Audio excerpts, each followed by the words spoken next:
Manifestation. Man up. Manifestation. Man up. Manifestation. Man up. Manifestation. A place where we inform, build, and inspire. Manifestation. Man up. Manifestation. Man up. Manifestation.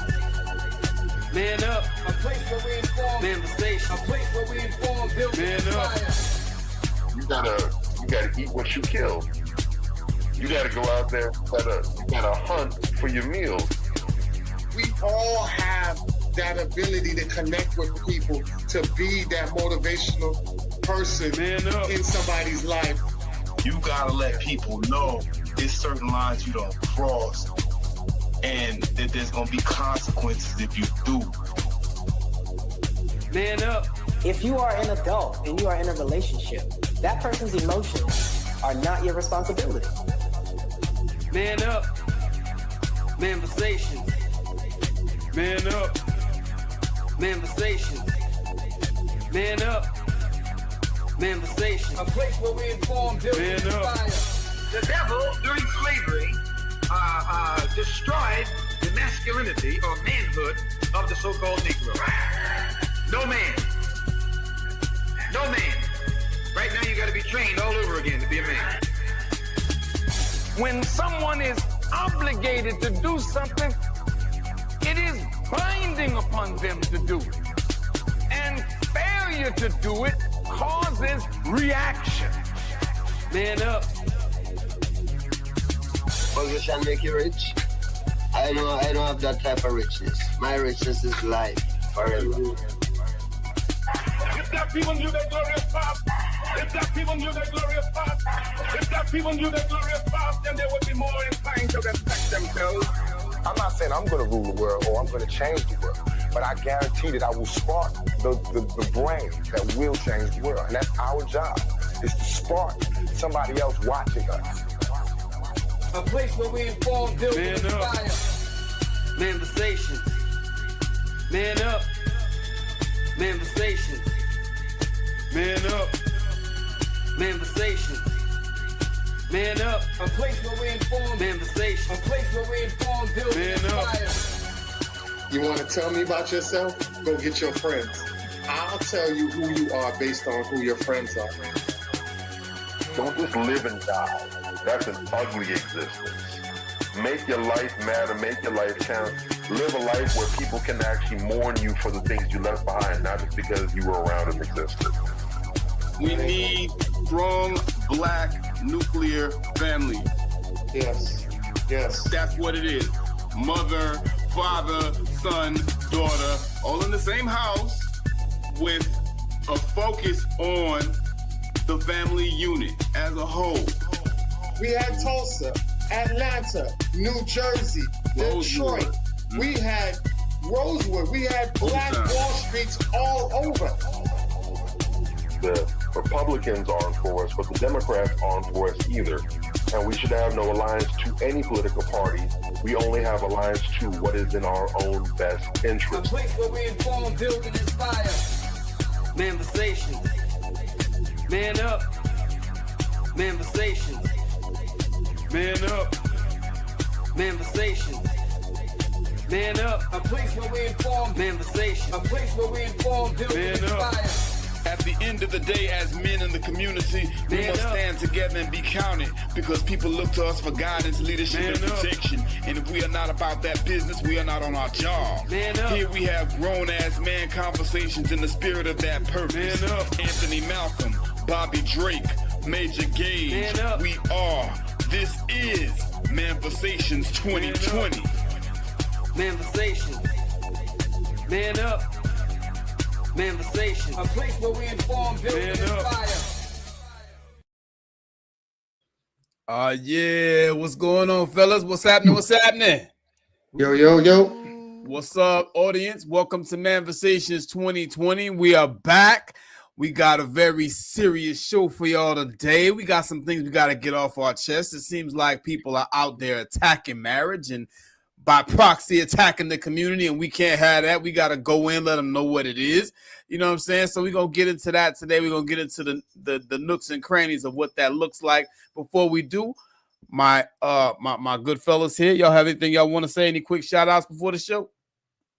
Yeah, just real quick. I just want to say, Burner Boy, you're a fuck nigga. You're a straight up fuck nigga. That stunt you pulled at your concert the other day with that girl and her boyfriend, that was sucker shit. And what did he do? That's why a lot of people don't fuck with people from the diaspora.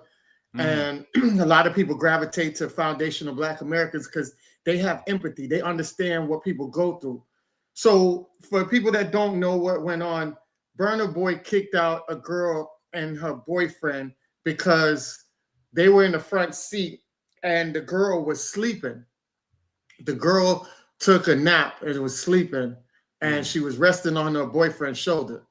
And Burner Boy stopped the whole show to say, if you sleeping in my show, you need to get the fuck out of my show. And he ended up kicking her out of the show with the boyfriend. Wow. Shout out to the Black American women out there that were commenting about it. Go ahead. Yeah. Let me pump your brakes right there, because as ridiculous as your mic is low, Bobby. Yeah. My low. It was fine before. It's low now. Oh. Turn that joint up.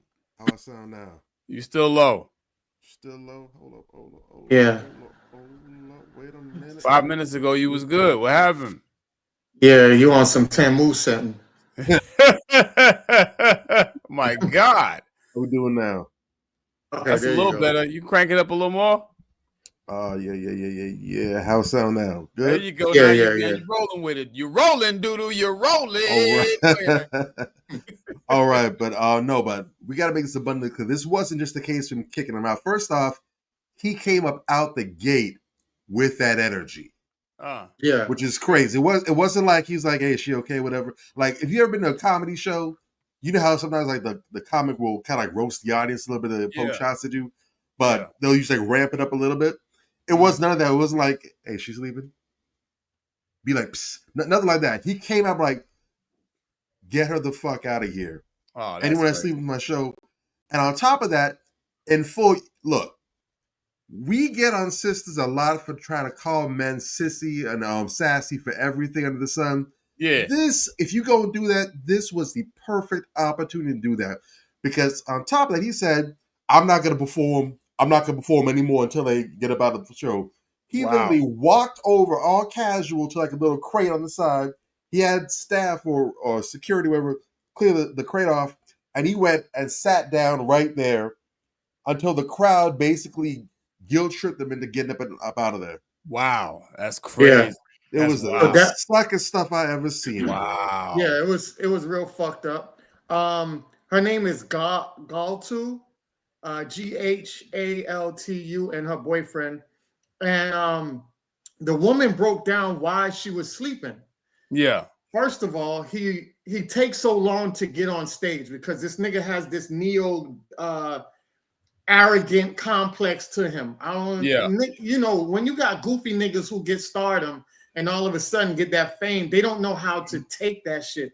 It's the whole Drake, the Drewskis, the Kai Cenats, these goofy niggas that get that type of energy that don't know how to funnel it when they get it. And it goes to their head. Mm-hmm. And the dude, like, she said that the reason why she was tired, one of the major reasons was you had them waiting so long for you to appear to get up there. They was in line for hours. She was already tired because she was suffering from her child's father had died. And the reason she came out to the concert was to clear her mind, to get, just to get her mind off of her child's father passing away. Apparently, she has a great parenting relationship between the father and the boyfriend. It was a healthy relationship between all of them. Right. But he passed away. So the boyfriend decided, hey, let's get out the house. Let's get your mind cleared and things like that. Unfortunately, when she got out there with the energy, because she had to wait, she ended up falling asleep. Anybody know that if somebody comes to your concert, and like she had posted, I paid for that. So if I wanted to sleep in there or do whatever I did, you already got paid for that. And I was coming to just be in the presence of listening to your music and just being in that space because I didn't want to be in a negative space of being home that could lead into depression. So let me be out around a lot of people, a lot of energy and things like that. Yeah. And instead of this man having empathy to sit back like somebody who has emotional intelligence, that's why I say a lot of guys and women don't have emotional intelligence. Because if you had emotional intelligence, the first thing you do is like, hey, sis, you all right? If I'm a superstar, I'll be like, sis, you all right? Right. I look at your boyfriend. Hey, y'all good? Y'all, you know what? Since she tired, y'all come up on stage. Come to the side or something like that. Y'all be on this way. So that way y'all can feel the energy. You know, just flip it in and just have some compassion. And then it would actually propel you in a whole different light than what it is now. Because now he's getting dragged through the mud as this bitch, arrogant ass dude, rightfully so. You know what I'm saying? So I thought that was very fucked up. And remember, he's a dude who has been a culture vulture to other ethnicities because he did a remix. He did a remix to Bob Marley, which is part of my heritage, is Jamaican. A lot of these artists that come from the African diaspora, they like to get a lot of their fame off of reggae music. Reggae music is very big inside Africa, right? So you tried to, you know, use a reggae legend like that. You didn't even go through the family or anything like that for permission or nothing. And you just wanted the clout chase off of it to build your brand. That's fuckboy shit. You know what I'm saying? And let's not talk about all the countless other bullshit he did. He even dated a girl that was like 20 years old, promised her and all this luxury stuff that he was going to buy her, end up sleeping with her, and then ghost her. You know what I'm saying? Like you love bombing women that you don't have to. You on a superstar level. You don't have to do that. But again, when goofy niggas get this type of energy, this is the fuckboy shit and fuckboy behavior that they display. So I just want to say off the top, in all sincerity, Burna Boy, you a fuckboy. Facts. And I'm also curious because that particular show was here in the States. It was up in Denver. Yeah. And I can't help wonder, and I think I already know the answer. I think we already know the answer, but I can't help wonder if this concert was being held in Pretoria. If this concert was being held in Lagos. Right. If this concert was being held in Dubai. Hell, if this concert was being held anywhere over in continental Africa. Yeah. Would this have happened if you had someone sitting front row like that, not out sleeping? Facts. No, that's real. I could be wrong. I'm not going to bet the house on it, but yeah, I feel pretty confident about putting a sizable chunk of change on the fact that the answer to that question would be nah. Facts. You know, vulturing and then showing disdain for the people and the culture that you're vulturing from. That's the nastiest of all the nasty works out there. And it's a lot of that going on out here, man. These damn tethers come over here and, you know, they have all type of issues. Just providing simple respect, you know, to the people. I got into it this week with somebody talking about the situation in Jamaica, and the Black Americans, this man, shut the fuck up. The Black Americans, nothing. You know what I'm saying? The Black Americans, they're Keep Black the name Americans out your mouth. on vacation over there. They're Black Americans on vacation over there, out there helping those people clean up. You understand what I'm saying? I've seen the videos. This one bird online talking about, well, a few of them really, but one bird in particular, somebody who I used to respect, you know, and they talk, the Black Americans, they're entitled, and the Jamaicans are ripping them a new one, and that as they should. And I'm like, bitch, what? What really? Because one person made a video that went viral, and she was complaining. You know, we talked about this a little bit on the last show. This lady was from Bermuda. She wasn't even Black American. But since they already had this repressed hatred, looking for an excuse. Black Americans, they're looking for an excuse. You know what I'm saying? And they jumped out the window, and it's like, bitch, you don't own no hotel over there. Why are you complaining? It's a customer service issue between the customer and the resort. Has nothing, nobody badmouthed any Jamaican. But they're making this a whole thing, and it's like, boy, y'all dumb as fuck. Like, dude, this is why you can't get anything accomplished with certain people. And real quick, that's why, and because, you know, the subject of the show tonight isn't delineation and everything. That's actually for another day, but not tonight. But that further goes to show another thing that the drumbeat has been banged on real heavy by the FBA, and salute to them for that. Yeah. Is the whole purpose behind doing away with flat blackness. This idea that everyone's just one generic Negro. And this is why it's important right there, because you have people saying, well, why does it matter? We're all black. We all come from the same place. No. Because, right, like you just pointed out, I'm glad you pointed that out. Yeah. That sister that made that video is a fellow Caribbean. Right. Different island, different lily pad in the Caribbean. But they're not FBA. Right. But you took advantage of that opportunity. You didn't do your due diligence. You probably didn't want to. You just said, hey, this black person saying this, they could be one of ours. Right. Let's go and pin this on them. And that's why we need to make sure, no. We need to take attendance right quick. Yeah. You got a lot of silly ass people out here saying all kind of bullshit, flapping their dick suckers and just coming out with the wrong information. And while we're talking about silly ass people out here, you know what I'm saying? While we're talking about silly ass people out here, we gotta talk about this one. This hurts to have to do, because this is somebody I used to really rock with. She was so cool until she started speaking on Instagram that I wanted to read today. It says, marriage is the lowest paid form of sex work. Women are owed reparations. The people we lay with are the people who are most likely to kill us, which sounds really dark, but that's the reality we're living in. The reality is women have lost their lives in pursuit of men. The traditional idea of love is damaging for women because it involves us being self-sacrificial in order to prove our worth. Men need to learn to find sustenance, entertainment, and sexual gratification outside of women because we don't owe men that. Bruh. I remember when the first time I heard that, it was a while ago. Today's show allows me to kind of dial back to it. My head exploded when I heard that, because Melissa Ford, God bless it, she's one of those people you want to give her a pass because you want to like Melissa Ford. You know what I'm saying? We kind of all grew up on her. She was like one of the hot chicks back in the days, you know, and we all, it's funny how, you know, you see a woman and you just kind of imagine that she is this type of person. I've always imagined that Melissa Ford was someone with a brain. And then she started speaking and she opened her mouth and shit just kept coming out. She has diarrhea of the mouth. You know what I'm saying? Like, there's nothing in this woman's head. And when you start saying ridiculous nonsense like women are owed reparations because marriage is the lowest paying form of sex work,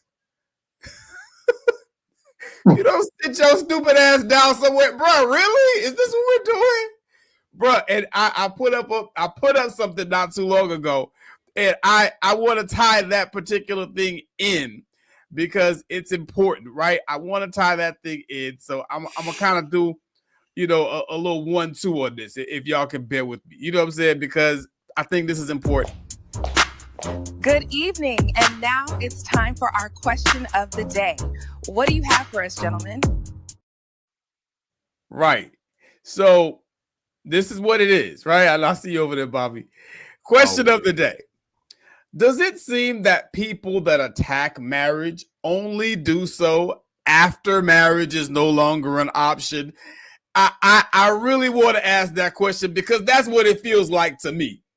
You know what I'm saying? Melissa Ford is one of those people that I can honestly say if she behaved like a wife, she could have had the pick of the litter.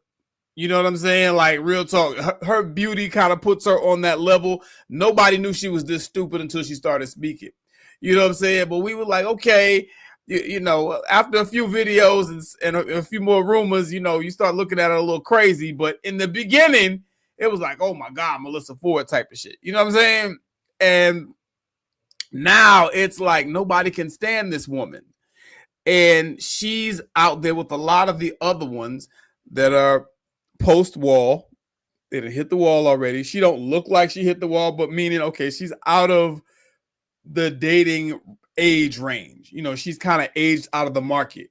You know what I'm saying? She's aged out of the market. She has a horrible attitude. She got hella mileage, and nobody wants her. You know what I'm saying? So now it's like, okay, are we on some sour grape shit? Is that what y'all seeing? That's what it looks like to me. What y'all saying? I don't solely think that it's because they are marriage is not an option for them. I think marriage is an option for everybody. I think the problem is there's an illusion that people think that they're qualified for top tier after a certain timeline. You know, you're not going to get, huh? That's what I mean. Like marriage to the type of men that they want. Correct. I agree with that. She ain't gonna get that pie in the sky ass dude that she could have had before. It's not happening. Exactly. Go ahead. I think that's what people always say, and I think they got mad at Kevin Samuels because he broke it down real good. You know, he always challenged them. He says, "What's one thing that appreciates with value over time?" You know, and a lot of people could not give him any answer to that. So, you know, when it comes down to it, a lot of the women start to realize, like, yo, you're getting older. You don't hold the same market value you did at the age of 20. You know, and that's I think that's where a lot of the women go wrong. And they try to compare themselves with men. And men are the opposite, because a lot of times when men are already in their 30s, women say they want somebody a little bit more seasoned, who are more financially stable and things like that. And as you know, statistic wise, most of the men hit their prime financial wise when they're 40s and in their 50s. They're really solidified in their finances. So they're going after those guys at that peak and that time. So the guys around their age, they're ignoring them. But the thing is, when the guys get around that age that you normally grew up with, they're not looking for you. They're not checking for you, because remember, the young girls that the age you was at, now those girls are checking for these guys because they're top tier while you have declined over the years. You know, and I think a lot of the reality hasn't set for a lot of women, and they're still on this delusional mindset. So it's a combination. I think a lot of it is a combination of various reasons, but I do know one of the prime reasons why a lot of these women that talk like that, they have a lot of failed trauma. They have a lot of high hopes that have really crashed and burned over the years. They thought that things were going to pan out the way they thought it was going to pan out because they've been riding this wave for so long and thought it was consistent. And all of a sudden that wave just comes to a cliff with a straight drop to the bottom. And that's where they at. So a lot of these women didn't realize that, you know, all good things come to an end. They thought because, oh, I look a certain way, that to the very end, that's how it's going to be. And now what makes it so bad now is that a lot of these guys are waking up. There's not as many simps that you had back in the 20s. These guys are wising up. These guys are understanding their worth. They're not taking up toxic women like that. Just like y'all not taking up toxic men, men ain't taking up toxic women. And when women say, you know, I want a man to handle me like a man who can handle me, meaning that you're toxic and you're not going to change. A lot of these guys are walking away now. Back in the days, and they could be like, oh, yeah, you know, I'll fuck with her. I think I'm the one who can change it. Nah, these dudes is like, nah, red flags, I'm out of there. So now you're seeing a lot of that, and a lot of these women's safety nets and simp lifelines are now gone. And that's the wall and the reality that they're facing now. I'll let my point on that. All facts. Bobby Drake, what you saying, man?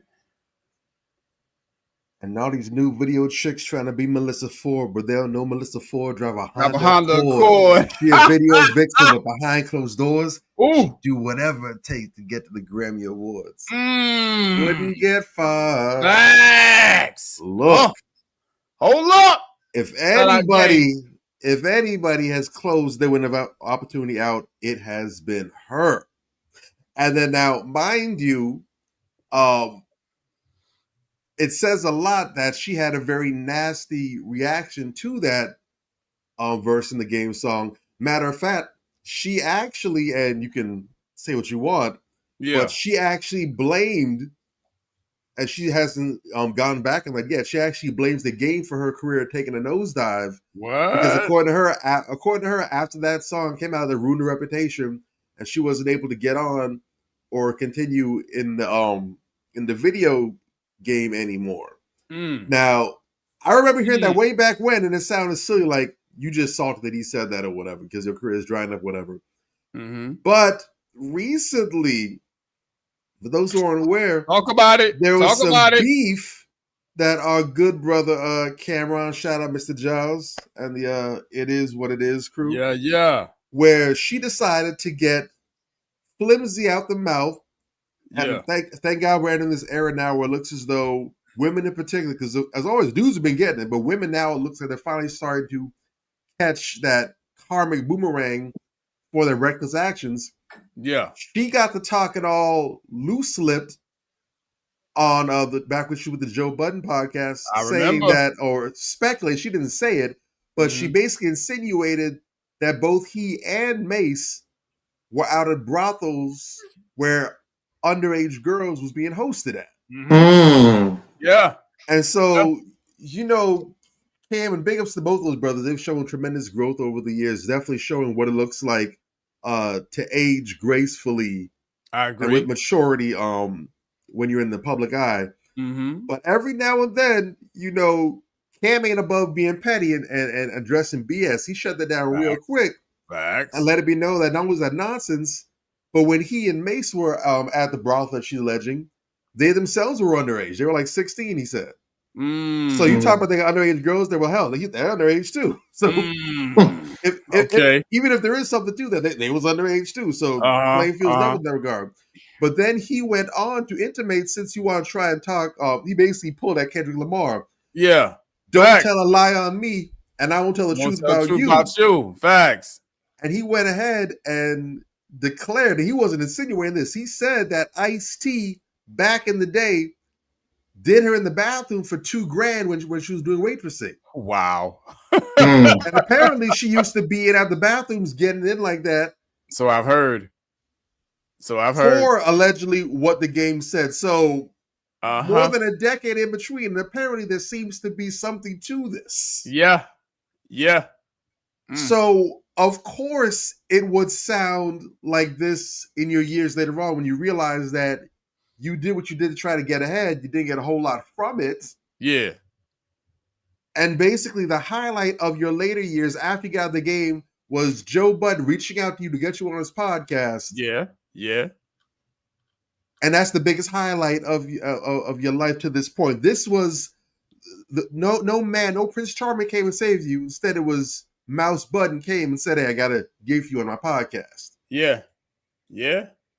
And what's crazy? Go ahead. I was gonna say. So again, like you said, it makes sense. It's not always a given hard fast rule, but it makes sense that somebody who is basically Plaxico Burress their opportunities would now turn around and start doodling all over the idea of it, trying to downplay it.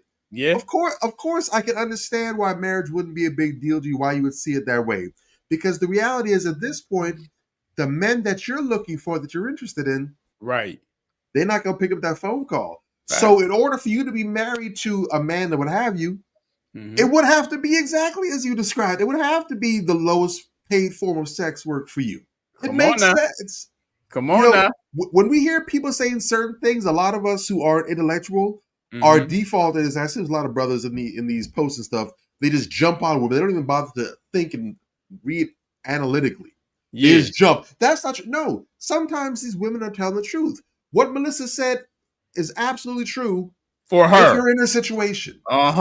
If you have no opportunities, if the only ones checking for you are the lowest caliber of male or the kind of male you would do anything to not be around, it makes sense that you would have that perspective.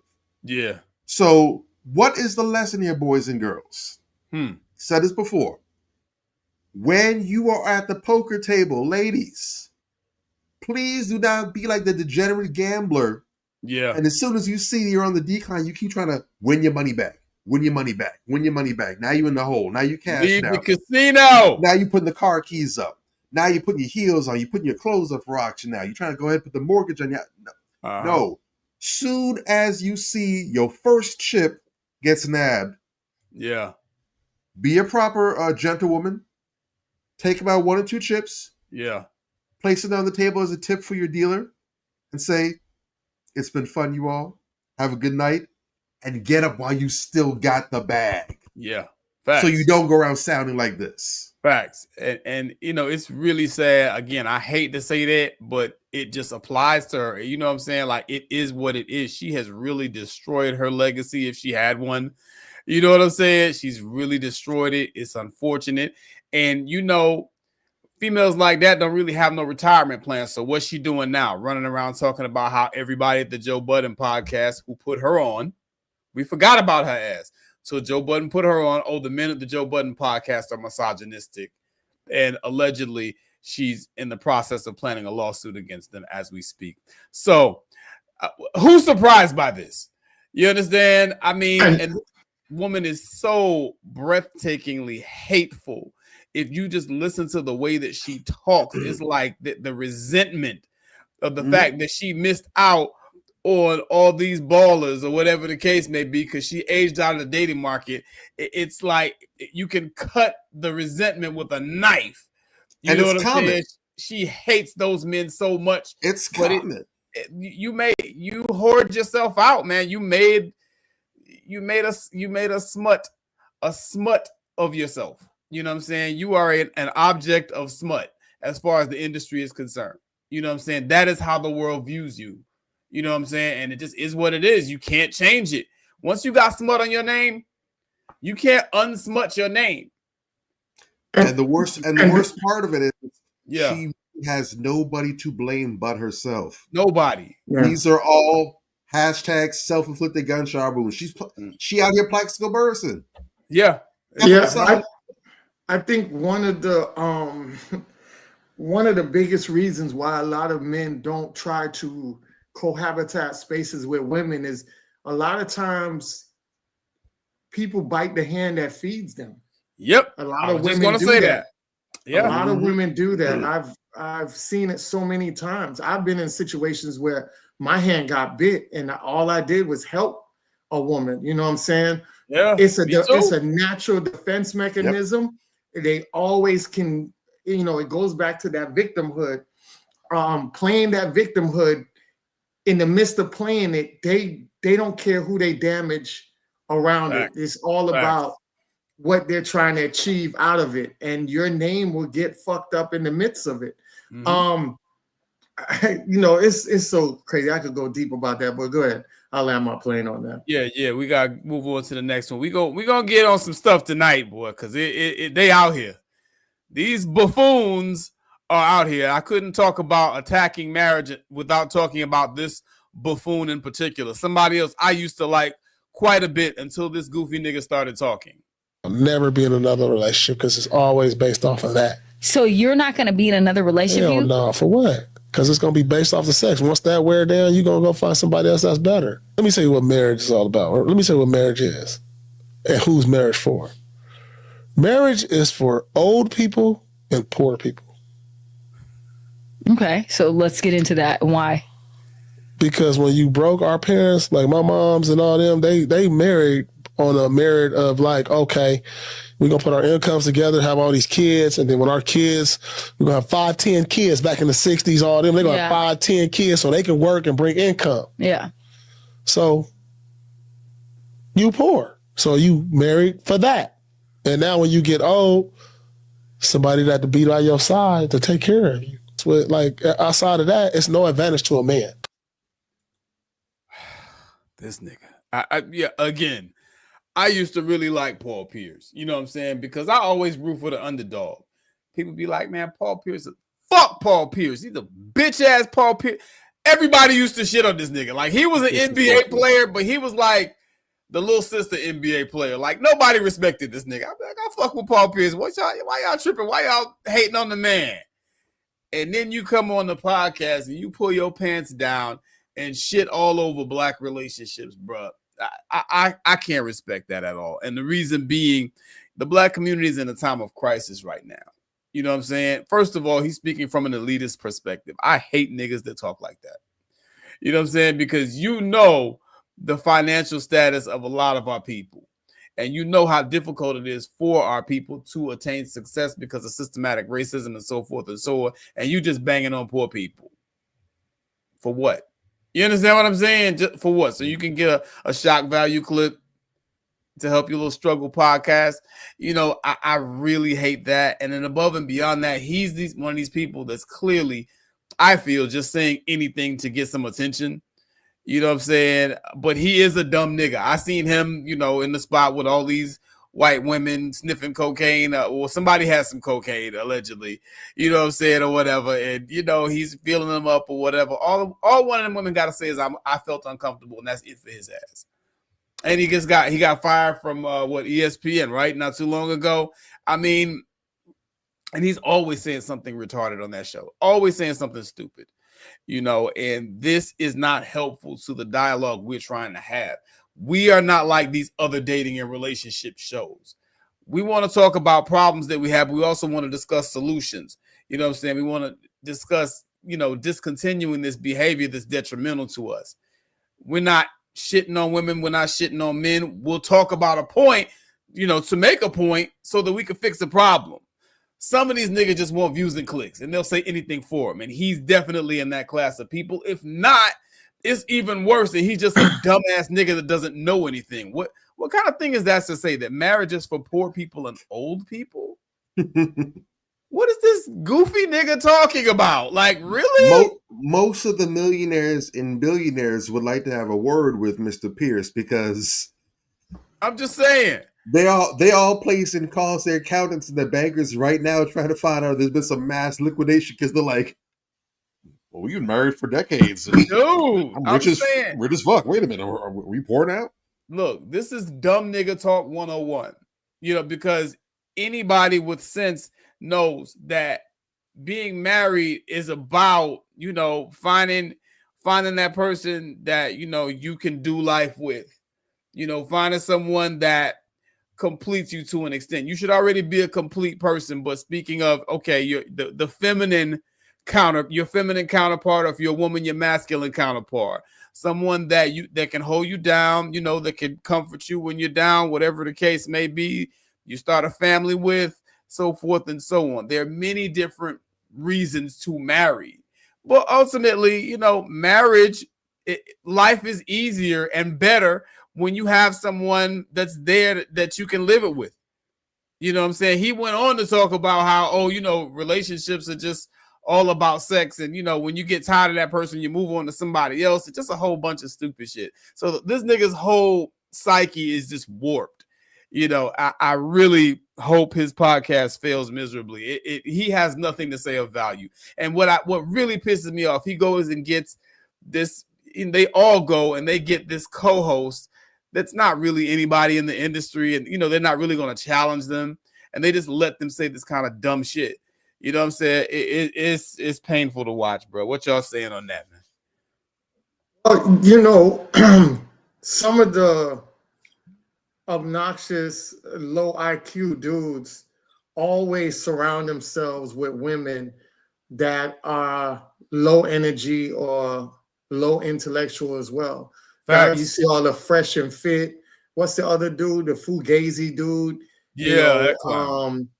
Ugly Money Nietzsche. All of these people that have these goofy women on there. Flabba and Reach. Huh? Flabba and Reach, aka Abba and Preach, all them losers. Yeah. So what they do is they'll sit back. And Nietzsche really disappoints me. Sorry, go ahead. Because Nietzsche be saying some shit. But he had these goofy ass women, and it negates all the positive shit he says. Go ahead. So these guys, they surround themselves to make themselves look more knowledgeable. Yeah. But in reality, it makes you look very narcissistic because you're not having intelligent conversation. You're having these low-graded caveman mentality, dictatorship type dialogues. Yeah. You know, I can't remember that podcast, man, but I definitely want to give them their flowers. It's a guy and two women, and they're sitting around like inside like a warehouse with the table. I can't remember what the name. I'll figure it out what their name is. Does he wear glasses? Yes, he wears glasses and he's smooth talking. I And think it's women. I know it's the We Need to Talk. Yeah, We Need to Talk podcast. We Need to Talk podcast. Yeah, they're yes. solid. I love that podcast because they really have intelligent dialogues. Like they really sit around and break down intelligent dialogues. And the two women that's on there are very intelligent, you know, and they break down things along with the guy.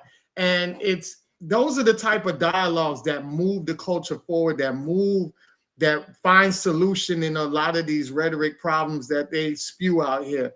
But when you have these other guys that purposely put these weak women around them and they do this loud dictatorship type stuff, it really makes the image of men really go back 20, 40, 60 years into that whole misogynistic type portrayal, you know. Even if you are saying something that is valid, it's just the whole image of how you're doing it. You're going about it the wrong way, and it sends the wrong message. But yeah, like I say, a lot of times people don't really dial down into it, but when you really do analyze it for what it is, you'll start to see who the real people are and who the real people aren't. And Paul Pierce I've lost respect for him through his little incident with Jesus Shuttleworth. And I see why Jesus Shuttleworth didn't want to fuck with him or Kevin Garnett. You know, he grew a lot. And these two knuckleheads didn't really grow a lot. And whenever you're growing and other people don't want to grow, it's going to cause a rift. It's going to cause animosity. And I've seen that. And I was like, when I started to dial down into it, I started to see who the real bitch-made motherfuckers was. And it wasn't Jesus Shuttleworth. And I'll land my plane on that. Facts. Bobby Drake, what you got? Let me go ahead and pick that basketball up for where you dropped it, Ant. I can also see why he got shanked and tore up back in 2000 in that club. I see why that happened too. Because he always, I've never liked Paul Pierce, not just because he was playing on a team I didn't like, and they were always the war with my team. But there was always something about him. Great player. Cannot deny that. Cannot take that away from him. I won't even try to. But even the way he played, I can smell I can smell the cologne through my speakers. It smells like the bitch. the latest fragrance from Biche Miyake. I can smell it. Facts. Everything about him was just annoying. Like, you know what? Yeah, he's a real good player because he's good at getting under your nerves. Good at pissing you off. Every time I see him, I just want to slap him in his face. Like, sit your ass down somewhere. But again, because that was always his basketball persona, I'm thinking that's just him as a player. Cool. Apparently, who he is on screen, at least to me, is exactly who he was off screen. He was being himself on screen, which is why he was so good at it. Makes sense to me. I find it interesting that he would say some sucking nonsense like that because I did my homework on Paul. And for the most part, as far as I'm aware, he's done a pretty good job of keeping his personal life out of the spotlight. But Mr. Paul Pierce is actually a divorcee. He was married back. He got married back in 2010, I believe, to Miss Julie Landrum. They met in 2005 during All-Star Weekend. They got married 5 years later. And they actually, by all intents and purposes, considering it is a failed marriage, they're divorced, they had a pretty good run for a failed marriage. They made about 13 years. They passed the 10-year hump, had 3 wonderful children together. And on top of that, from all reports, things ended amicably. There was no cussing and fussing, no TMZ grade drama, no broken this or that or whatever. Ended amicably. The divorce ended cool. They had a nice little settlement where she got roughly about 60% of their combined assets. Obviously, he was the big fish, but she's also a high-level interior designer. She's worked with a number of high-level firms around the country. So she wasn't a scrub herself, but they were able to agree on roughly, I think, $45 million, about 60% of their combined assets or whatever. And on top of that, they have split custody. Now, why am I saying all that? Why am I being nosy getting on this damn business? Oh, and on top of that, for the most part, he hasn't spoken on the divorce, the details, and she hasn't either. You know, the divorce is about 2-3 years old at this point, and she hasn't gone the way of the typical basketball bird, reality star chasing hoe, and flapping her lips. Why am I saying all this?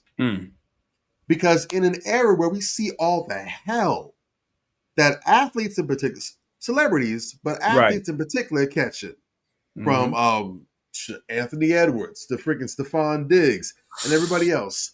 We see the chaos and the anarchy that's going on here. We see the gold digging. We see the armed robbery, old school bank heist that's going on. Facts. Yeah. The trapping and everything else. And here it is. You find yourself, from all reports, a solid woman who has her own career, doing her own thing. You get married. You were together 5 years, dating first. Then you got married. You were together for 13 years. Got 3 beautiful children out of it. Yeah. She ain't playing with your paper, or at least she didn't put up any figures and nothing was arranged that you were upset about.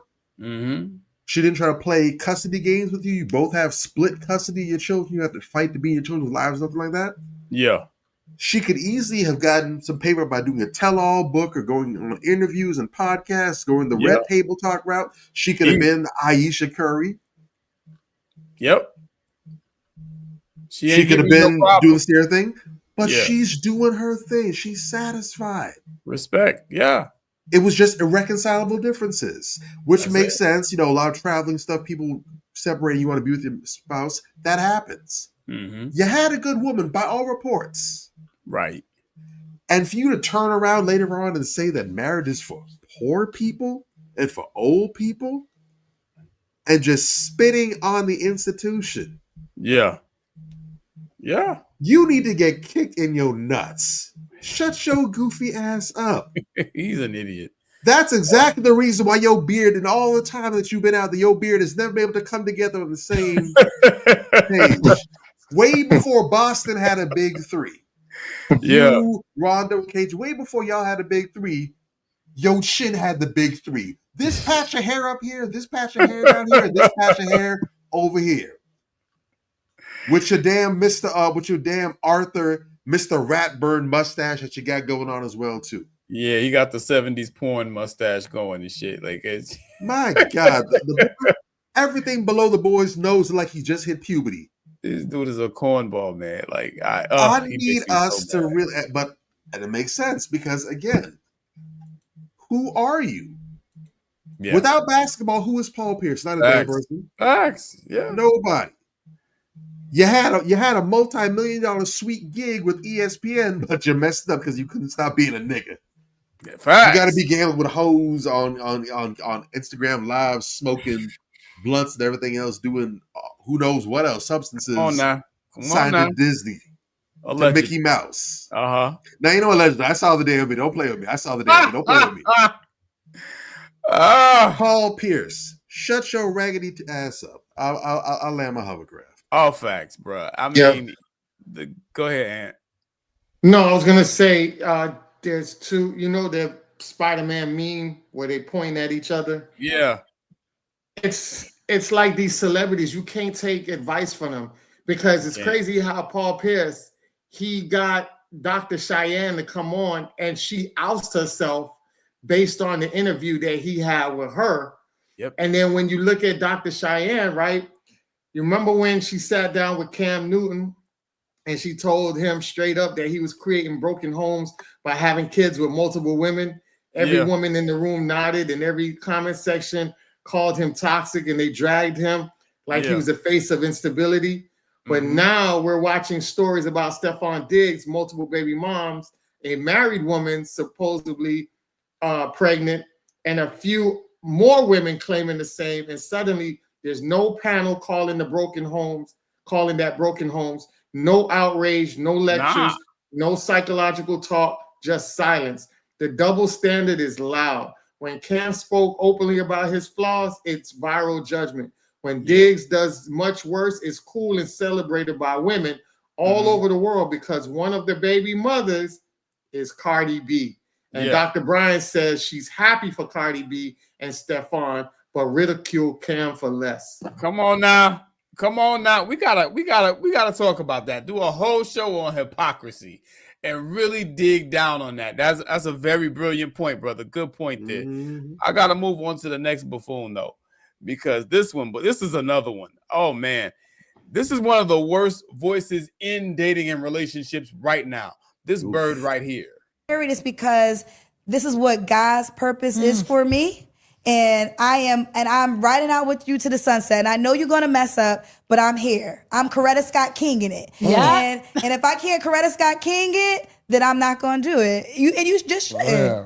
I love that. But I think that most women want the wedding day, they want the ring, they want the bragging rights, they want the Instagram post. But do they really want the wife job description? Now, the wife job description, I believe in it so much, that's why I won't do it.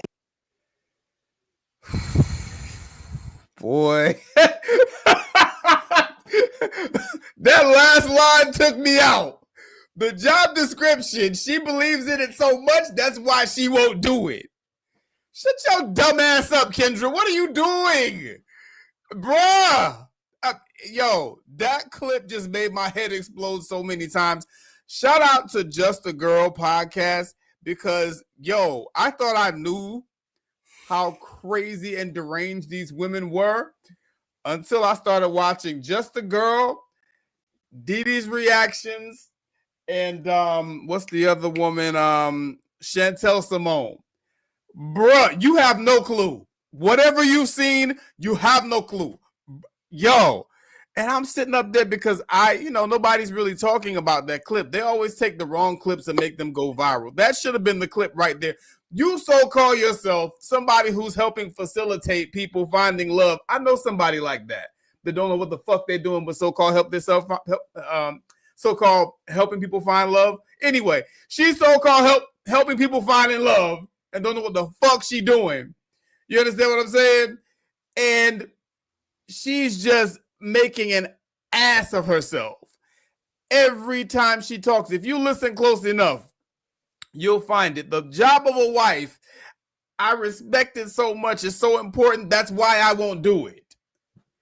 What does that even mean? And then did you catch the dig, the little low-key jab at Martin Luther King?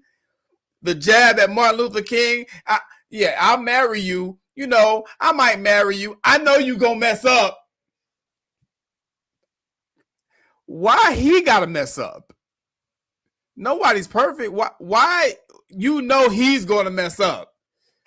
She's not even married, and by opening her mouth, she's messing up right now. This imaginary person that you don't even have, because the last man who you were involved with was some goddamn Nigerian scammer. That's how good your judgment is, allegedly. You understand what I'm saying? But you know he's gonna mess up. But not if, but when he messes up, because you know he's gonna mess up, you're gonna Coretta Scott King it. Because that's she's taking a shot at Martin Luther King because she's saying, Coretta Scott King, she stayed there through the infidelity. They say Martin Luther King had chicks or whatever. So she's going to stay there through the infidelities. And she thinks that's a flex. She thinks she cooked with that. She sounds like a motherfucking idiot, dude. It really, really makes my blood boil when I hear somebody do something like that. This crumb is comparing herself to Coretta Scott King.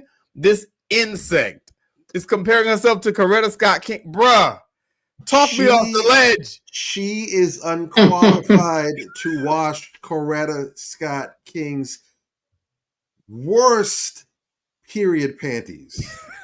I'm talking, it looks like a whole entire crime scene. Come on, bro.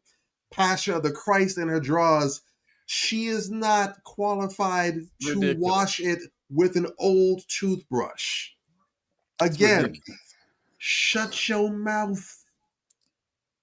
I don't understand where these people get off, bro. I don't understand where these people get off. Go ahead, man. Y'all yeah. get it. So, talk me off the ledge. I can't talk you off the ledge. I can push you off the ledge, but I can't talk you off the ledge. God damn. We right up on there with you, man. No. Yeah. Because the thing about it is Kendra G. Oh my gosh, she's just a female Derek Jackson. Yeah. You know. Yeah. Moreover, and she's been not even as clever. She's so stupid. Yeah, she's been exposed a lot over the time, man. Even on Kevin Samuels, Kevin Samuels exposed her so bad. She didn't know what to do. And then when the man passed away, she took his whole playbook and ran with it. But it's pretty much like the whole story of the bees and the wasps. Kevin produced that honey. You are a wasp. You're not producing anything but more wasps. So the thing about what is so funny to me about Kendra G is that you're a hypocrite. And you have these women, and there's women out there, just like you pointed out earlier, Major, about certain women that we know that are out there for the business of love. They are marriage and relationship enthusiasts more than doing the work to become that role model, that icon. Right. They don't want that. They just they know that what they're doing isn't going to produce that. So they try to fabricate it because like the people we know and Kendra G, they have fabricated these relationships to push this image to make their business of love connecting so much more powerful. But what it did was break down behind and crumbled on them because the people we know and Kendra G, their whole relationships fumbled and crumbled and everybody saw it.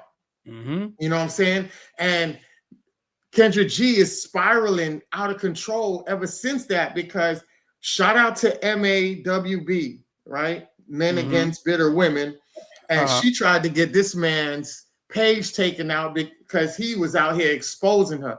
Then she tried to slap him with a $1.7 million lawsuit. And that shit the judge had to dismiss that. And he went and counter slapped her with something. I forgot what the other lawsuit he had put on her, that if she wanted to proceed it, she had to show proof that what he was doing was what she claimed he was doing. And when her lawyer got that, the lawyer was like, hey, man, you got to. And they said, okay, we dismissing the case. And he had all the receipts for it. And that's what happens. When you're not as solid as you're supposed to be, people will shoot down everything you put up. That's why it's very important. If you don't know what the fuck you're talking about or you don't know what the fuck you're doing, stay out of the realms of portraying yourself as somebody that does. Because there's people out here that either know about it or they're good enough to go through and see your flaws and point you out for the fraudster that you are. We're seeing a lot of these gurus being pointed out and being exposed as the fraudsters that they are. And I see Kendra G is no different from a lot of these people being taken down. And it's just a matter of time. And I see another one growing now, that Jessie Lee Wong chick from Jamaica. She's now creating her own app now. It's everything about these women is not really for love. It's for the love of money. And remember, evil is rooted in it. So I'll land my plane on that. And that Jessie Lee Wong, oh God, she is toxic as hell. Oh boy, she's 10 times worse than Kendra. Go ahead. Another one that's been on Kevin Samuels that got exposed. I didn't see her. I gotta go and find that episode. Okay. Oh man, you tripping? What? I didn't see that episode. I didn't, but she's trash. She's trash. She's radioactive. She's beyond toxic. She's radioactive. Jesus. Go ahead, Bobby. No. Kendra G has long established herself as not someone to be taken serious or to pay attention to. And the things that she says these days that are even worth a head nod. As you mentioned, she swiped from Kevin Samuels. Mm-hmm. She was completely on a totally different track while he was alive. Soon as the man dead and gone, before they could even get him in the grave, yeah, she started swiping and trying to copy his whole entire thing. Yeah. And the funny thing is, she will expose and she will, highlight how twisted a lot of these women are. Yeah. But she always does it in the vein, almost like she's optimistic, like she's hoping that it's not going to be that bad. Yep. And these women, she's really Reminds me of somebody I know. She's really their ally. Yep. She's really their ally. But Mhm. every time you can set your clock to it. Yep. They yank the rug out from under her, and she's end up looking stupid. Like, and she's like, well, maybe if you do, you think you should have said? And she's left with the doodle eating grin on her face, like, I tried. And she will have to ultimately admit that, yeah, that was bad. Mm-hmm. The dating show these dating lives that she does on Facebook and Instagram, the women that she has up on there are a complete tragedy. And while you can argue that a couple of them are definitely there just to go ahead and get some traction, get some clout, maybe to promote a business or something. Yeah. But most of those women are drop dead serious. And they really don't see themselves. That's the sad part. Yeah. And that's why I thought this was ridiculous. That's why she tried to go and have a dating event up in Philadelphia. And it was a complete bomb washout. It was nothing but it was LGBT night, basically. It is. Minus the G's, maybe the B's. Yep. Now there's any T's, they're just the L's. Yeah. No men in the facility. Yeah. And I was like, that's how it should be, because no man who knows who Kendra G is should even think to go to any singles event that she's doing. Right. If you have seen the women that she had, just based off of her track record alone, what are the women that she brings on? What do they look like? How do they get there? Go. Mm-hmm. Oh, that's who's pulling up? Nah. And see, so she can't do it for herself. She can't do it for others. Right. No. But yet she's still out here selling herself as if she's this person. Chick, you ain't that. But it's important that we see these things and identify them and recognize them as such, so that way it don't get no traction. Now she's trying to pivot into other things. She's trying to actually be active with really launching herself in the different directions. Now she's trying to be on TV. She's getting guest appearances on people's daytime shows and whatnot or whatever, because she understands that this brand thing, it's really not going to get the traction that she wants, because ultimately, if you are going to be doing this, you need to have success. Mm-hmm. She keeps putting out birds. The dudes that she brings on now and again have a better track record of being solid than the women. Yeah. Mm-hmm. Yeah. And then on top of that, she can't show the results for herself. She's dating this dude who allegedly is a scam or whatever. I don't know what the case may be is.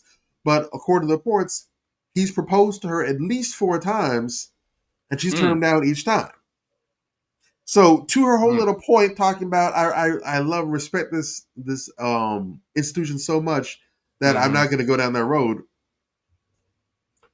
It's goofy as hell, but I will give some credibility. If she is genuine, if that's the actual reason, then I respect that, because the last thing we need is somebody else getting married for the hell of getting married, just so they can further tank the success rate and make marriage look even worse. I would appreciate her not going ahead and getting hitched, knowing that she's as screwy as she is. I appreciate that. I wish more people would have that mindset instead of doing it just for the inevitable kabloom.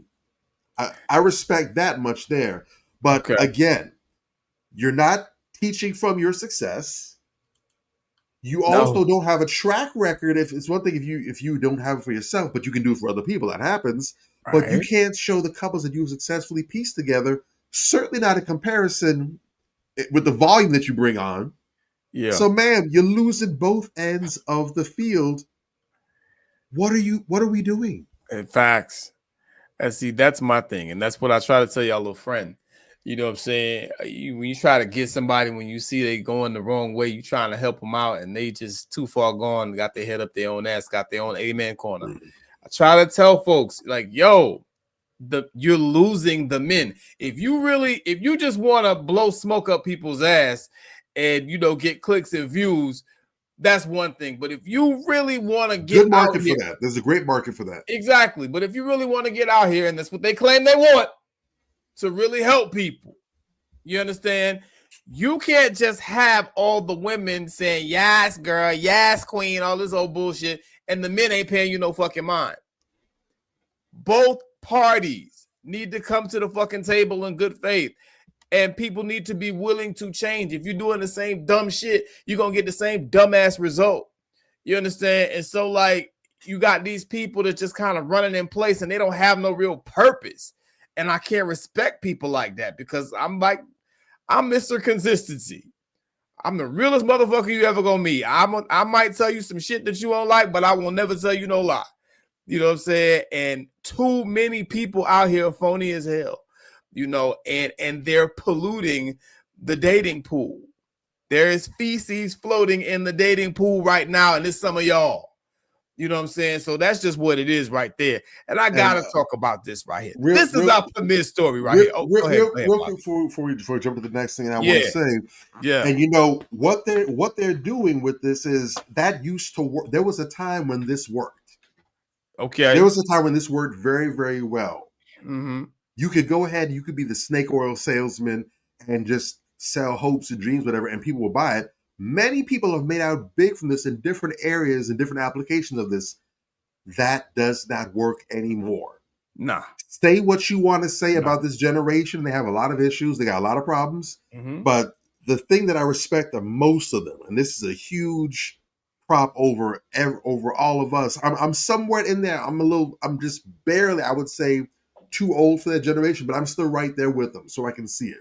Yeah. This generation, they question everything, as they should. There is no more. You can just put the wool over their eyes and just tickle their senses. Yeah, they'll be quick to slap your hand away. They don't play the respect for the respect's sake game. They don't play the radio nonsense.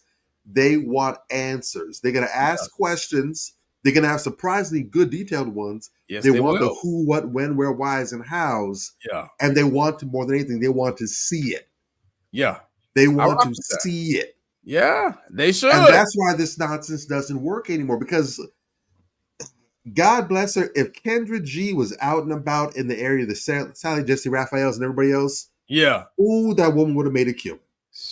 Because she's good. Because she look well with the accoutrements and everything, but she looks good. She somewhat presents herself well. If you don't pin her down and make her stand on certain things, she sounds very well. She presents herself great. She has everything that she needs to succeed a decade and a half ago. She missed the boat. I don't think she looks good. I don't think she talks. I think she sounds like an idiot. A decade and a half ago. I get what you're saying. I get what people worse than her have had success. That's how I know. People worse than her, not as packaged as well as her, have had success. So that's how I know. If they could do it, she could have done fantastic well. But that's not going to work today. I get it. I'll say this. She's entertaining. That's what I think the catch is. I don't think she's intelligent at all. I don't think she's attractive at all. No. I think she's very entertaining, though. And she knows how to get people going. And that's what really is the catalyst for the show. How do you get people It's marketing. Going? It's marketing. It's exactly. That's the secret sauce. She is good at that. But yeah, we got to talk about this, man. And I'm going to preface this with a video because somebody said to me, y'all doing a show about an attack on marriage. What do you mean an attack on marriage? Nobody's attacking marriage. And I'm like, are you out your rabbit ass mind? I'm going to show you this first. I'm going to show you this first video. Then I'm going to play two more. And we going to talk about this shit because this is an obvious attack on marriage. Every time I look up, people who say that shit are people who really aren't in the loop and they really don't know what's going on out here. Stop thinking about how men actually do not make our lives better. We need to be talking way more about how dangerous men actually are for us and how much they ruin our lives. Did you know that when you enter a marriage as a woman, your life expectancy goes down about 1.7 years? I'm all about freedom. And marriage takes all of it away. I look at marriage as slavery. I don't believe in living. I don't believe in living for other people. I believe in happiness. You know that God did not put you on this planet just to get married, right? You know that when he made your soul, that was not your only assignment, right? I don't think people understand how deep that this stuff goes. Do you understand that so many women don't even know what their actual purpose on this planet is outside of love? Do you understand how many women's life journeys are stopped prematurely because they got involved with the wrong man? Marriage is only a thing because it is a contract. There's a business agreement. I wish that y'all would understand that y'all are trying to marry for money. You need to understand you are a slave. Like, you're actually a slave. And that is the backdrop that we enter the conversation with. From the women, mind you. I looked for similar videos with men attacking marriage. Men usually will have a more nuanced argument. They'll usually argue, hey, you know, marriage doesn't benefit men because, you know what I'm saying? And they'll give some legitimate reasons, but these women, it's just straight up marriage bad, men bad, you know, because, you know, you're dedicating your life to a man, you're going to become a slave and all that. Men don't talk like that. Just broadly speaking, there are a few goofy niggas that do, but broadly speaking, it is the women and the radical feminists in particular out here talking this goofy bullshit. You understand what I'm saying? And they have some pretty big platforms. You think it's just some dumbass bird talking, but when you look in the comments and you see she got 20,000 likes and 1,500 reposts and all this shit and 1,900 comments, whoa, wait. Something's going on here. Okay, that's the backdrop. Now let me go ahead and I have to shout this sister out. This sister is so important. This sister is my hero at the moment. Check this out. They told me not to make his lunch. Oh, okay. They told me not to fold his laundry. They told me not to pay for dates. Okay. Take me through there. Take me through there. What you talking about? Pack that nigga lunch. Facts. Shout out to that sister. That sister right there. She's all right with me. Okay? Because what's so powerful and what's she has been dry, boy. She has been expanding their tampons, boy. That's so irritating. Yes. And let me tell you, what's so important about that video to me is that she called the sisterhood of failure out directly. She called them out directly because when you go on these threads, if you really are paying attention, at this point, I'm in the loop. I really, really know what I'm talking about on this issue. I'm sorry. I'm very well versed in this type of hatred of marriage and all this old shit. I'm very well versed in it. And these women really legit be making these videos with their hair on fire because a woman cooked for her man. You understand? Or a woman, they tried to have the Cater to You song banned. There was a petition. There was literally a petition, a legit petition to have the song banned. What is wrong with you? You know what I'm saying? Like but making his lunch and washing his clothes and all these things that are normal, they are really attacking this with everything they have. You understand? It's always these single, miserable, ugly, just run-of-the-mills looking women, the bottom rung women who nobody's checking for, who are doing this. You got this sister, pretty young sister. She looks like she's happy with her dude, and she got her ring, and she's basically saying, yeah, all you dumbasses that kept telling me, don't do this, don't do that, don't do that. Yeah, our relationship, we found success. So screw you. You know what I'm saying? Like, go to hell. We know what we're doing over here. And why are you all up in mine anyway? You know what I'm saying? So that was the importance of that video. I really think that's an important video. And before I let y'all cook, I gotta go ahead. We got a celebrity in the building. Michael Strahan had a response to that video. So I gotta play the Michael Strahan response because y'all, you gotta respect your Hall of Fame athletes. You gotta hear what Michael Strahan had to say about that. Video trending online right now. There is a nice looking woman with a beautiful red dress on and a small Gucci purse in a restaurant flaunting a ring, right? And she's like, they told me not to make his lunch. They told me not to do his laundry. And now I got a ring. Not saying that there's anything negative about that, but let me think logically, because my mind instantly has no choice but to think critically. Okay. So I'm thinking like, as a woman, I view myself in a high standard, right? And I personally don't understand why women, when they talk about being married or getting proposed to, is always what they're doing to show the man that they can be a wife and a good wife. Like, I cook for him, I clean for him, I wash his, like, damn it, do you wipe his ass too? Are you his fucking caregiver? Are you his mama CNA and all that shit? Like, what did he do for you? Like, okay, like, why do women never think, like, instead of wanting to be validated and chose so bad, do y'all ever sit up and think like, is this man worthy enough of me to take myself off of the market? Is he worthy enough of me to risk my life and lay down and have a child for? Is he worthy enough for me to allow him to make me his wife? You know, like, you got, think about it, right? What she's saying is only a flex if what she was doing was strategy, because she seen that man had something to offer her in the long run, right? And you can say what it is you want to say, but men do the same thing. It's called choosing better. It's called vetting and having fucking common sense. You're supposed to do that if you're going to be with somebody for the long haul, right? It's only a flex to flaunt a ring if behind being married in that paper, in that ring, he's providing for you. So repeat what you're saying and then think about your life 5 years from now. I got a ring because I cook and clean it. Okay, you cook, clean, but are you paying 50% of the bills? Because, bitch, I guarantee you, if you paying 50% of the bills, he ain't finna cook, clean, and do your motherfucking laundry. So you watching shitty ass drawers. You over here sitting up there cooking for him, cleaning for him, packing his lunch and all that shit, but you're still working. You're his servant. You're making his life easier while you basically married a roommate. I cannot make this shit up. Change the way that you think. My bad, Joe. That wasn't Michael Strahan. That was a Michael Strahan lookalike. But my bad. My bad. My bad. My eyes are betraying me. But this man with the plot twist of the month, boy, you know what? My bad.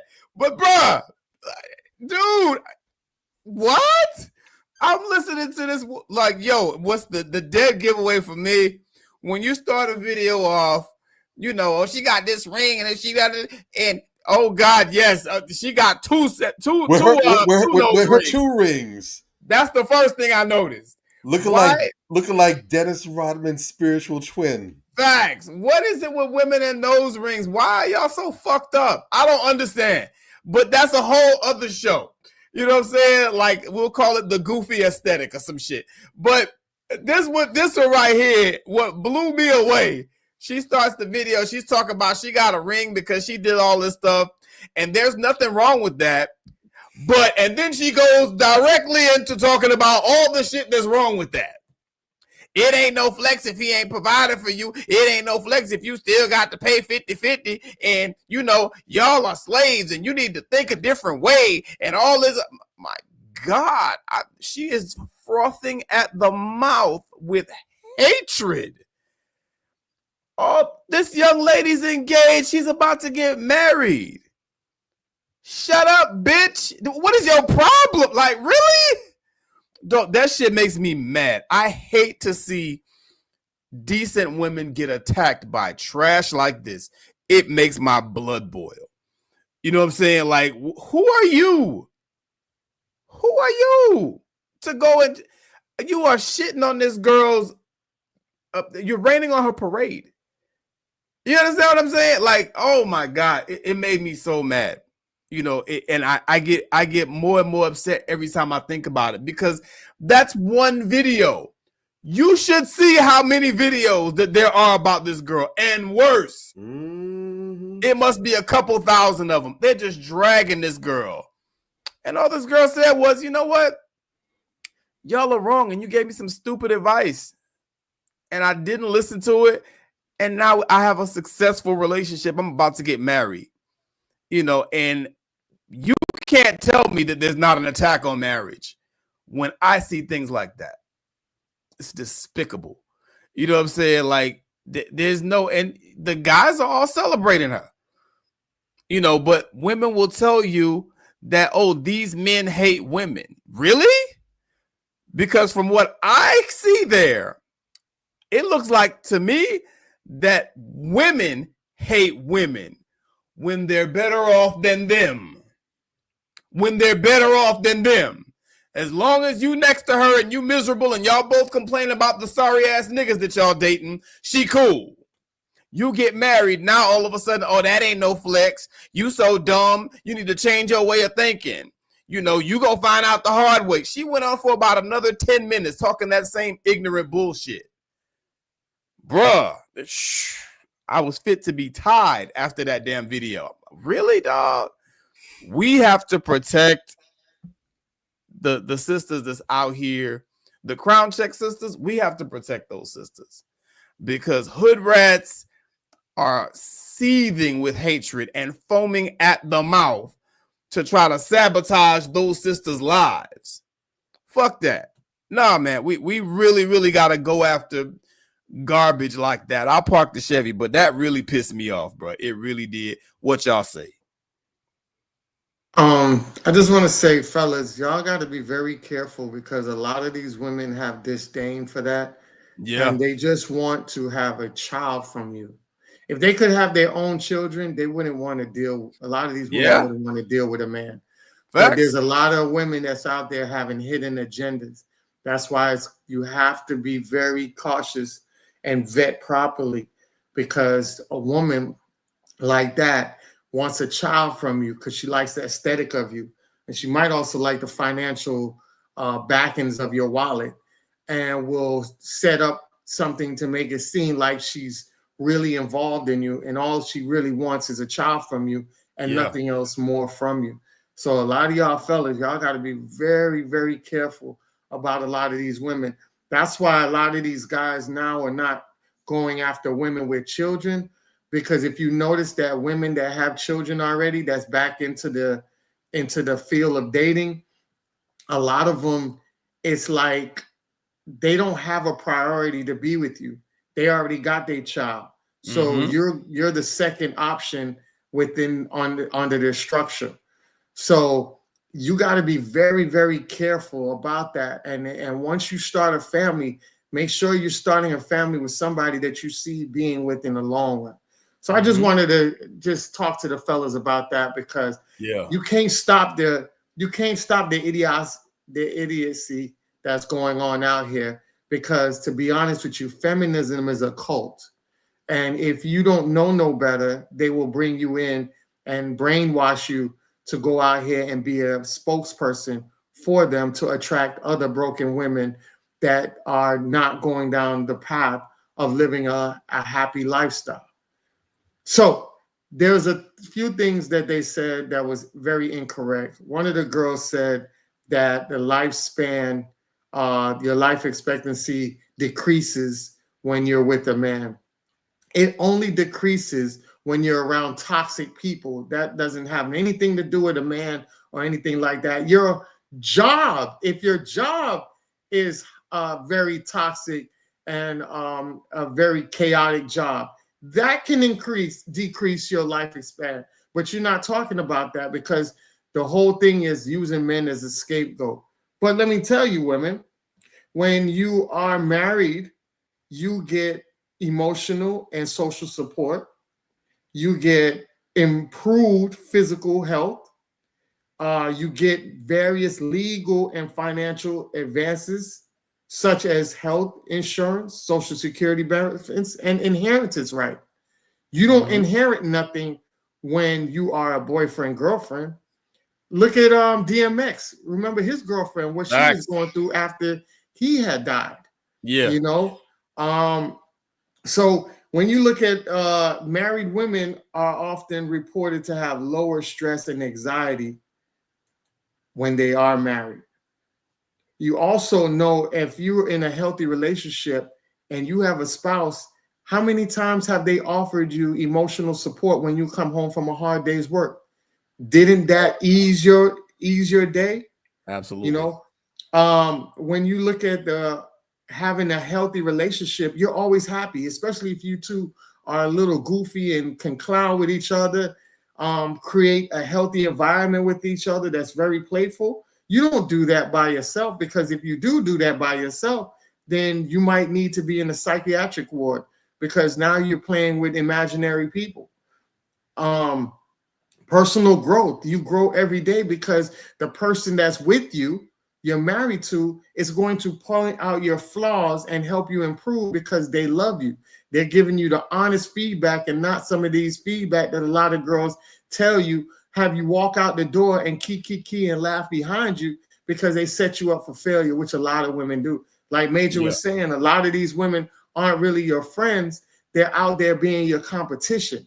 So, of course, if I'm your competition, I'm going to sabotage you more than helping you because I'm your competition. And there's a lot of competition within this quote unquote sisterhood that y'all got out here. It's a fake sisterhood, because a real sisterhood is out there to make sure that you succeed and not fail, and make sure that you're aligning with the right man. And when you do, support you in every way to make sure that happiness is on both sides of the spectrum. Stronger immune system. You have stronger immune system when you are with a healthy spouse, when you're married to a healthy spouse. All of these things that I'm telling you is things that if you're in a relationship now, you don't have to be married. If you have a character of a person that displays that, they're showing you exactly what is in the long run. Because I tell people all the time, if you're not out there showing people who you are, what your capabilities are, who wants to marry you or who wants to accept your marriage? You should be doing what you need to be doing to let the other person know, like, good, you're safe. This is what I provide, and this is what goes on. That's why she's telling you, they told me not to make his sandwiches. They told me not to make his lunch. They told me not to do all of that. But everything they told you not to do, when you did the opposite, the man found value in you and slid the ring on your finger.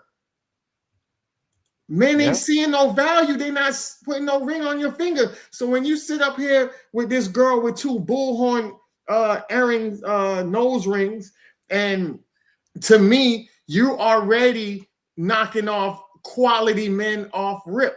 Because a lot of quality men see that shit in your nose, they're going to walk away from you. And you know what's so funny is that a lot of you women out there have this thing about, oh, a man can't say nothing to me. He better accept me how I am. But when you take your ass to that white man's job, part of that rule book is you can't have no jewelry in your fucking nose. So you got to take that shit out until you do your 8 hours and then go back home.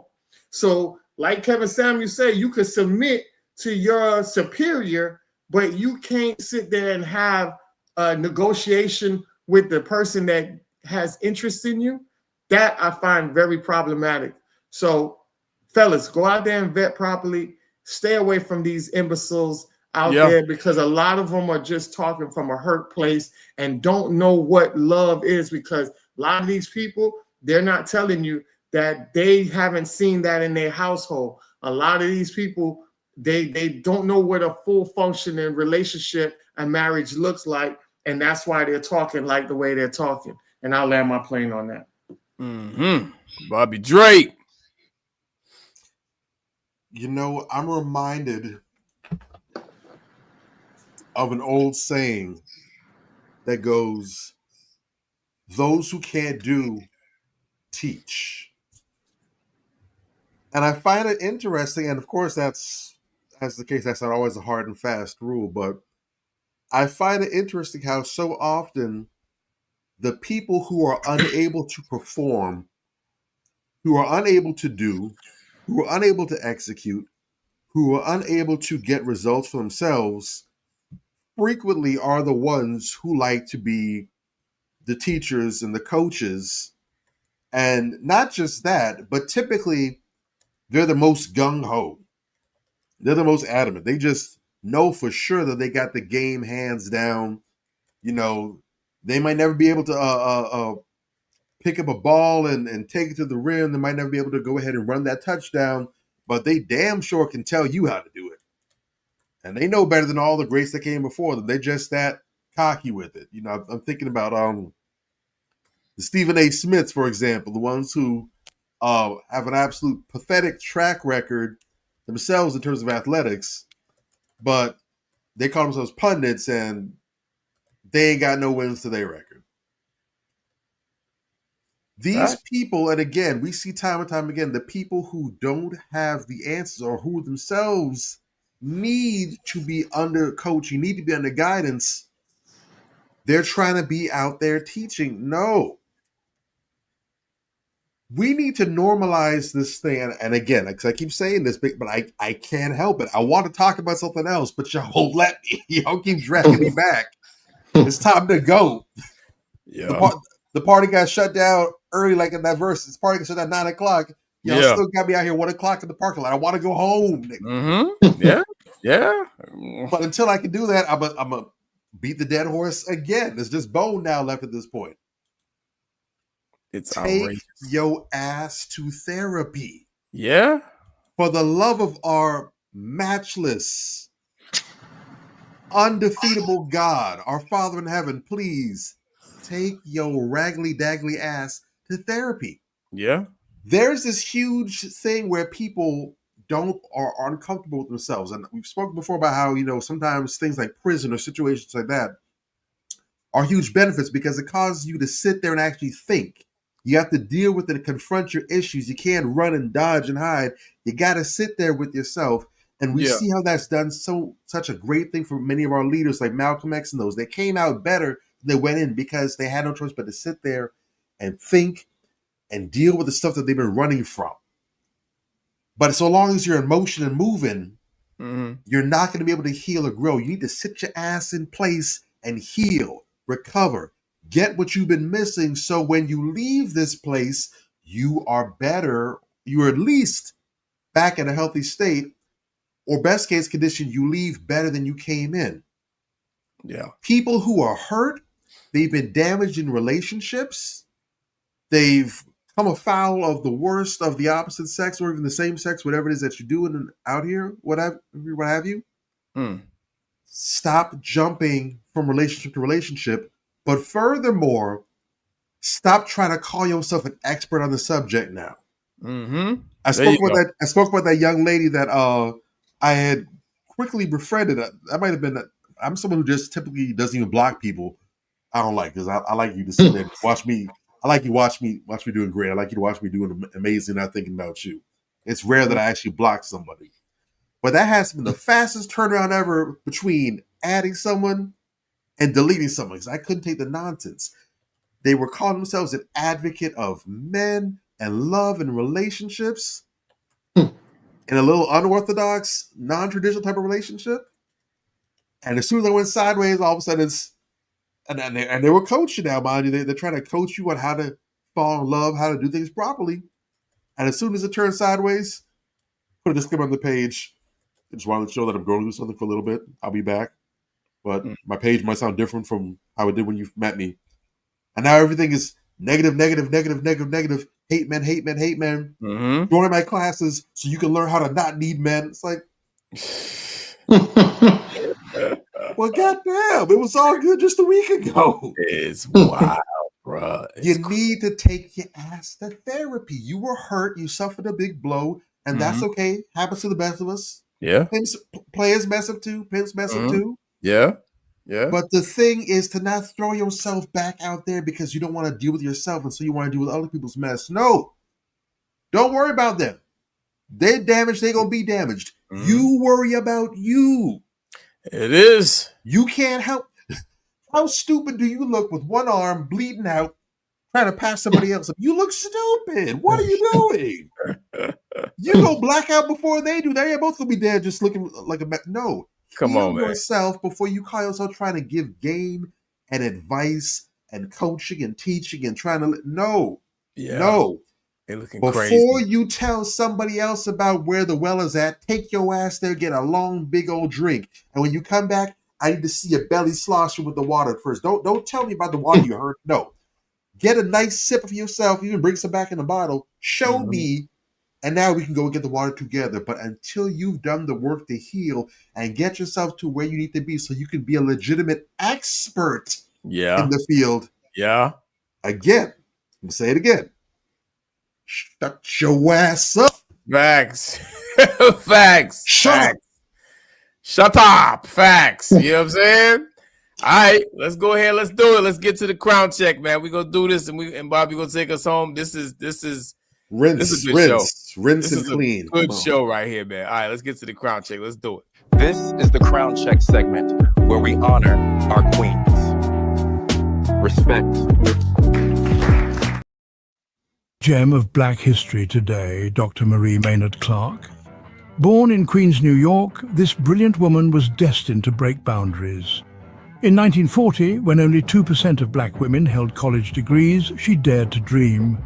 Graduating with distinction, she earned a bachelor's degree in chemistry from Queens College and quickly followed it with a master's from Columbia. Not one to rest on her laurels, she became the first African-American woman to earn a PhD in chemistry in 1947. Her wisdom shone at Howard University in Washington, D.C., where she taught for 2 years. With the support of the American Cancer Society, she worked with Dr. A.E. Mirsky, a pioneer in nuclear biology. Together, they delved into the mysterious ways proteins are built in the body. Later, at the Albert Einstein College of Medicine, her groundbreaking research unveiled the connection between high cholesterol and clogged arteries, revolutionizing our understanding of diet and heart health. Honoring her remarkable achievements, she was appointed a Fellow of the American Association for the Advancement of Science and named one of the top 50 women in science, engineering and technology by the National Technical Association. Dr. Marie Maynard Clark, a true trailblazer in Black history. Shout out to Dr. Marie Maynard Clark. That one right there, that's a big one, bro. That's a big one. That's a huge crown check right there. Shout out to that sister. That is a powerful sister, and people really don't realize the contributions that Black women have made.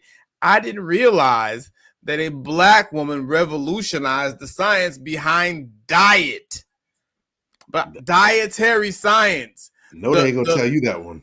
Dude, the science on how high cholesterol, contributes to clogged arteries, which, what? A Black woman did this. The first PhD in chemistry? What are we doing here, man? Sisters is lit out here. Sisters is up. I saw that. I got so excited. So shout out to that sister, and shout out to our crown check segment. It's one of my favorite segments because we get to talk about sisters that were movers and shakers and detail how these sisters helped us build a society and the amazing and wonderful contributions that they have made. Respect and honor to that sister. That's a beautiful, beautiful crown check. Y'all go ahead and talk to me on that and take us out.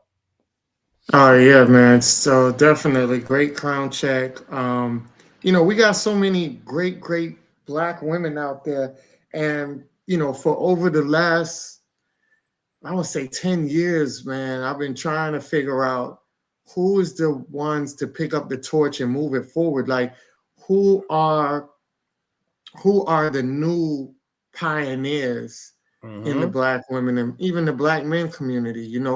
When do we get a rampant amount of nominees that we can put on daily and weekly instead of trying to dig through the crates to find somebody that's done stuff 30, 40 years ago?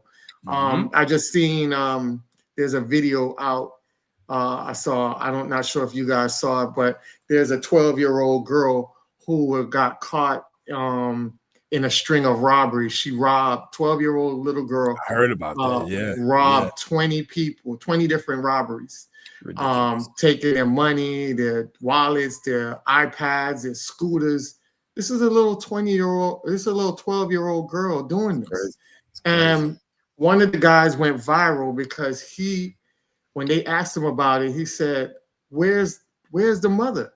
Where's the parents? Where's the village? Who's her role model? Where are the role models?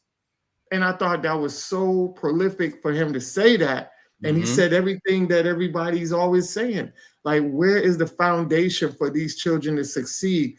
You know, they got to be surrounded by great individuals to help guide them, because, you know, when we were growing up, we fell off the rails every now and then. No matter how you were raised, you'll fall off the rails. But having a support system around you to make sure you got back on the rail real quick instead of being derailed or lost forever, we had people around us that made sure, hey, you fall off, all right, get back on. And we got back on because we knew we had a great support system. Where is that? Where is that for these children? And until we find that, then we're constantly going to have all of these issues we have and have more attacks on marriages, because when you solidify yourself in a union like that, then you won't, I won't say you won't, but the problems like this are least likely to exist because you have a foundation base that helps these children curate themselves in a better limelight. And I'll land my plane on that. Facts. Bobby Drake, take us home, man. I did a quick little searchy utilizing some AI, and I asked a really important question about Dr. Clark. And I asked, you want to talk about impact and the importance of figures like this? I asked, if Dr. Clark was never born or never took this path of chemistry, how would things be different for the world today? Talk about the difference one person can make. AI said, if Dr. Marie Maynard Clark had never been born or pursued a scientific career, the world today would likely have slowed progress in understanding cardiovascular disease, protein synthesis, and genetic regulation, fields where her research had a significant impact. Her work on cholesterol and heart disease helped shape modern approaches to cardiovascular health. So there would be potential delaying in advancements in treatments for hypertension and atherosclerosis. Without her contributions to protein synthesis and histone research, the foundation for understanding gene expression, so not just heart disease, not just cholesterol, we're talking genes and genetics. The foundation for understanding gene expression and DNA structure might have taken longer to develop, possibly affecting the pace of genetic and molecular biology research. Additionally, her presence as a trailblazer for African American women in science would have been lost, potentially impacting the diversity and inclusivity of STEM fields. Her advocacy for underrepresented groups in science may have influenced the current landscape of STEM education and representation less directly, but her legacy has inspired many to pursue careers in science despite systemic barriers. In other words, probably have a lot less people that look like us, especially sisters, in the sciences. And how we look at genetics, genes, DNA, health, diet, cholesterol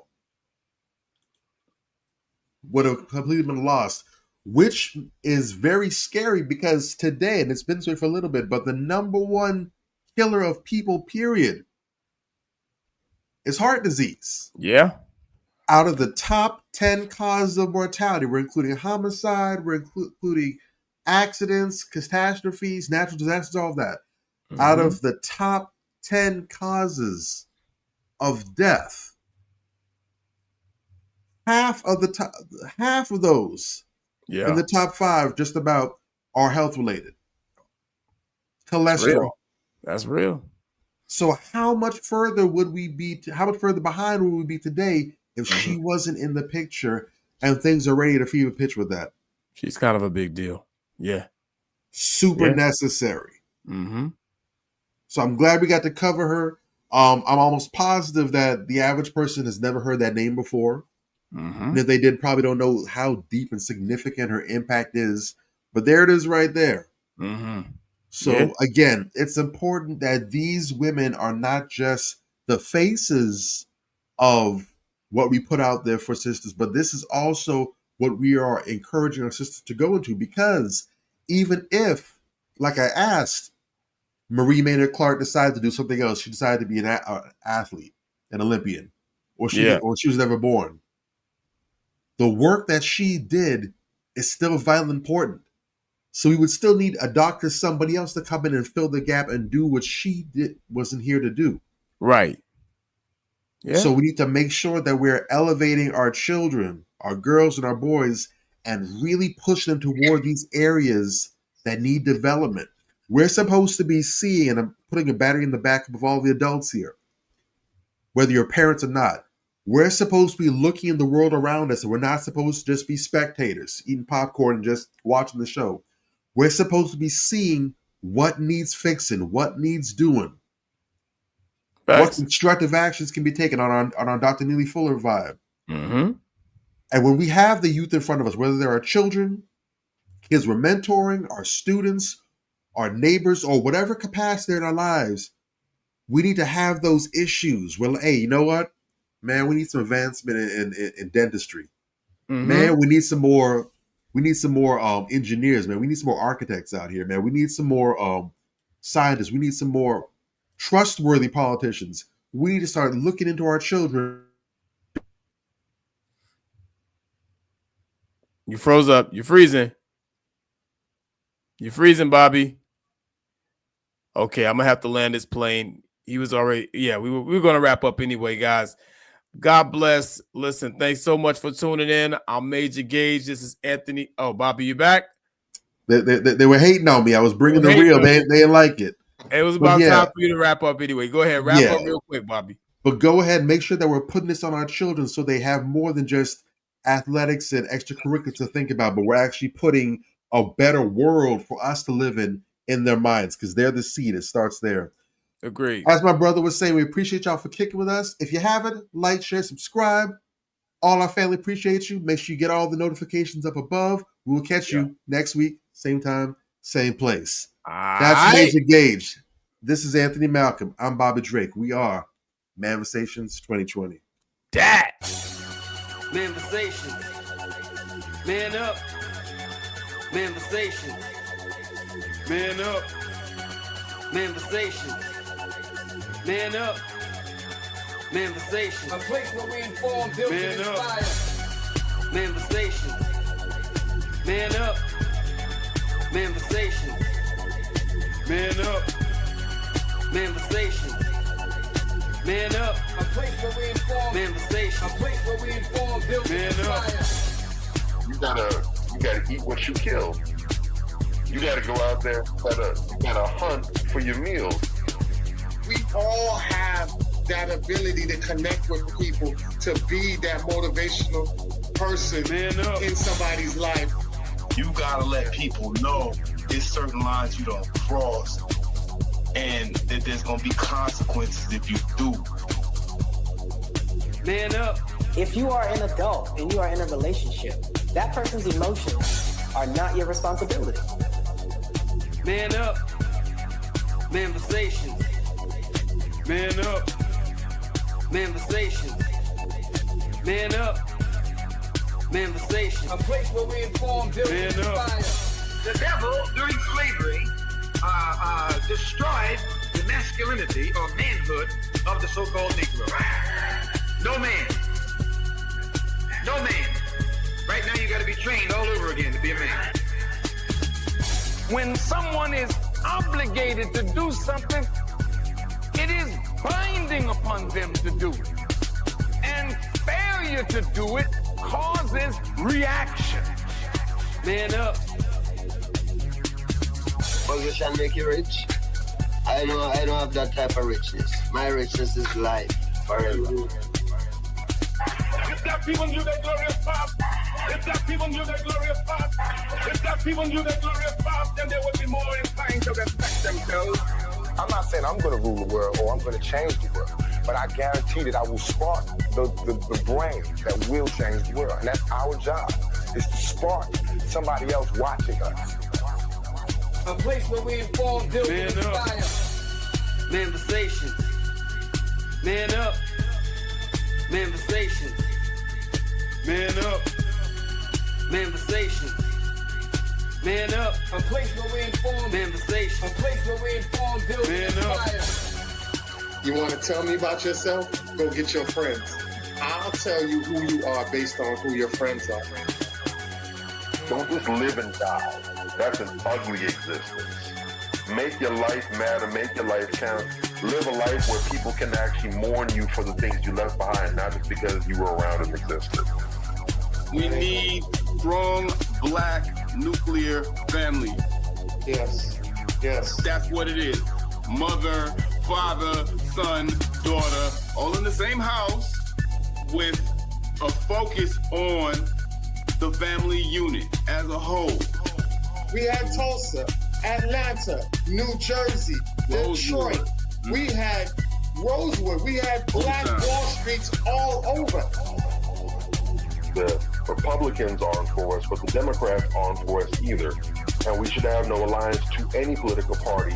We only have alliance to what is in our own best interest. A place where we inform, build, and inspire. Manifestations. Man up. Manifestations. Man up. Manifestations. Man up. A place where we inform. Manifestations. A place where we inform, build, and inspire. At the end of the day, as men in the community, we must stand together and be counted because people look to us for guidance, leadership, and protection. And if we are not about that business, we are not on our job. Here we have grown-ass man conversations in the spirit of that purpose. Anthony Malcolm, Bobby Drake, Major Gage. We are. This is Manifestations 2020. Manifestations. Man up. Manifestations. A place where we inform, build, and inspire.